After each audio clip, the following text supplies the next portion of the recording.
शहीद राणी बेनज़ीर भुट्टो जो मुबारकनि भरियो जनमॾींहुं रिपोर्ट मंज़ूर कालरो।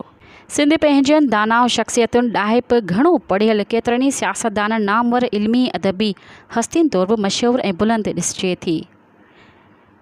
हिते जे घणनि तालीमी याफ़्ता सियासतदाननि मां गढ़ी ख़ुदा बख़्श रतुदेरो लाड़काणो जो भुट्टो ख़ानदान पंहिंजे वज़हदारी राज भाग बिरादरी ज़मींदारी सरदारी तालीमी लियाक़तुनि सियासत न्याज़ निवड़त मोहब्बतुनि ऐं समाज में पंहिंजी ख़ासि हैसियत तौर मशहूरी सुञाणप ऐं अहमियत रखे थो।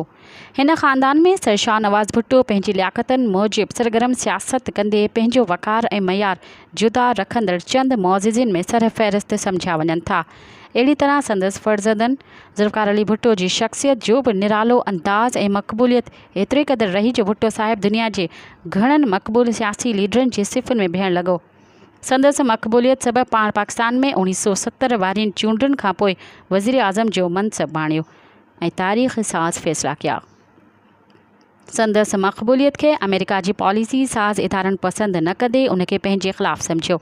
उन करे पाकिस्तान जे चूंडियल वज़ीर आज़म ख़िलाफ़ु साज़िश तयारु थी, जंहिंमें अमेरिकी मर्ज़ियुनि जे उबतड़ फ़ैसिलनि सां एशिया जे मक़बूल अवामी रहनुमा खे फांसी जे तख़्ते ते आणे फांसी ॾिनी वई।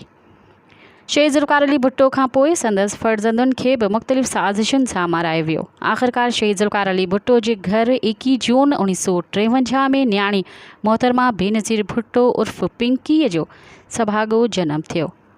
बेनज़ीर पंहिंजे इल्मी शौक़ आला क़िस्म जे घरू माहौल में परवरिश पाती, जंहिं करे पाण क़दावर शख़्सियत तौर उभरंदे ॾिसण में आई। बेहतर शानदार तालीम सियासत ते अबूर रखंदड़ बैनुल अक़वामी मुल्कनि में ऐं हुकूमती सरबराहनि सां सियासी राब्तनि लाॻापनि जी जेका तालीम विरसे में मिली, तंहिंखे वधीक शानाइते अंदाज़ सां अॻिते वधाए पंहिंजो नालो रोशन करायईं। अहिड़ी रीति पाकिस्तान जी सियासत में घणो पढ़ियल हिन सियासी लीडर पंहिंजे मुल्की मफ़ादनि वटां दुनिया जे केतिरनि ई मुल्कनि जे सरबराहनि सां ॻाल्हियुनि वसीले मुल्क जी भलाई ऐं ख़ुशहाली जा फ़ैसिला करे पंहिंजे मुल्क जो नालो इज़त ऐं वक़ार सां बुलंद करायो। शहीद राणी जे दौर में पाकिस्तान पीपल्स पार्टी जी तंज़ीम साज़ी खे बहितर बनाईंदे मुनज़्ज़म करे पीपी खे पंहिंजे वालिद मोहतरम वांगुरु झर झंग आम कंदे मुनज़्ज़म कयो। मोहतरमा बेनज़ीर भुट्टो जो वज़ीर आज़म वारे दौर में पाकिस्तान सिफ़ारती तौर कामयाबियूं हासिल कयूं ऐं केतिरा ई बहितर सियासी फ़ैसिला करे मुल्क जे वक़ार खे बुलंद कयो। मोहतरमा जे दौर में पीपल्स पार्टी जे वफ़ादार बहादुर उहिदेदारनि कारकुननि ऐं वर्करनि जी इज़त एहतराम जो ख़्यालु रखी संदसि हिम्मत अफ़ज़ाई कई वेंदी हुई। जमहूरी अंदाज़ में मुल्क तोड़े पार्टी जा फ़ैसिला कया वेंदा हुआ। करप्ट माफ़ियाउनि जे दाख़िल ते मना हुई। करप्शन जहिड़े मोज़ी मर्ज़ तरफ़ एतिरो लाड़ो न थे ॾिठो जेतिरे क़दुरु अॼुकल्ह रिश्वत पंहिंजे उरूज ते पहुती आहे। करप्ट माफ़ियाउनि जी मस्तीअ सबबि तरक़ी ऐं अवामी ख़ुशहाली जा ख़्वाब भूर भूर थियण लॻा आहिनि। शहीद राणी जो हिकु पंहिंजो सियासी मिज़ाज ऐं अंदाज़ हो, जंहिंसां पाण पंहिंजे पार्टी जी क़यादत सां राब्तो रखंदी हुई। बेनज़ीर साहिबा जी सियासत ऐं मक़बूलियत खे भुट्टोज़ दुश्मननि पसंदि न कंदे साज़िशूं कयूं, जेके नेठि पंजाब सूबे जे लियाक़त बाग़ रावलपिंडी में कयल जद से बाद दहशतगर्दी जे खूनी हमले सां कामयाब वयूं। पाण मक़बूलियत जे वधंदड़ ग्राफ तरफ़ खिलंदे ऐं मुस्कुराईंदे शहादत जो बुलंद मर्तबो हासिल करे हमेशह लाइ अमर बणिजी वई। अॼु बेनज़ीर साहिबा जी सालगिरह जे ॾींहं ते सचा कारकुन ऐं हमदर्दनि ऐं वोटरनि में मोहतरमा जी यादि ताज़ा थी ॾिसिजे। उहे ॾुख ऐं ख़ुशीअ विचां लुड़क हारे खेसि मोहबत भरिया अणगणिया सलाम पेश कनि था।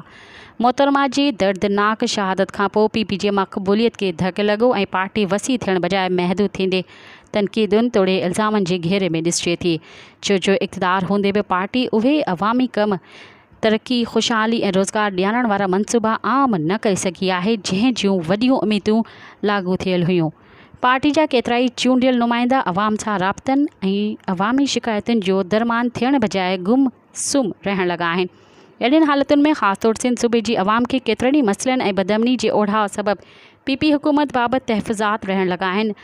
अॼु सालगिरह जी ख़ुशियुनि भरे ॾिहाड़े ते पीपल्स पार्टी मरकज़ी ख़ासि तौर सूबे सिंध जी पार्टी खे पीपी जे इक़्तिदार मथां अवाम जी नाराज़गियूं कावड़नि मायूसियुनि ऐं संदन आसरा ख़त्म करण तरफ़ ध्यानु ॾियण जी ज़रूरत सम्झी वञे थी। इन मुनासिबत सां हुकूमती कारकर्दगी जी ग्राफ खे बुलंद करण तरफ़ पिणु ध्यानु ॾियण जी ज़रूरत आहे, छो त इहा ई शहीद भुट्टो जी मिशन हुई त अवामी भलाई तरक्की ऐं ख़ुशहाली तोड़े मुल्क खे मज़बूत कयो वञे। सभिनी जमहूरियत पसंदनि खे पीपी जे अवामी रहनुमा ऐं पाकिस्तान जे वज़ीर आज़म जा इज़त भरिया मनसब माणींदड़ शहीद राणी मोहतरमा बेनज़ीर भुट्टो जी 71वीं सालगिरह जूं मुबारकूं पेश कजनि थियूं।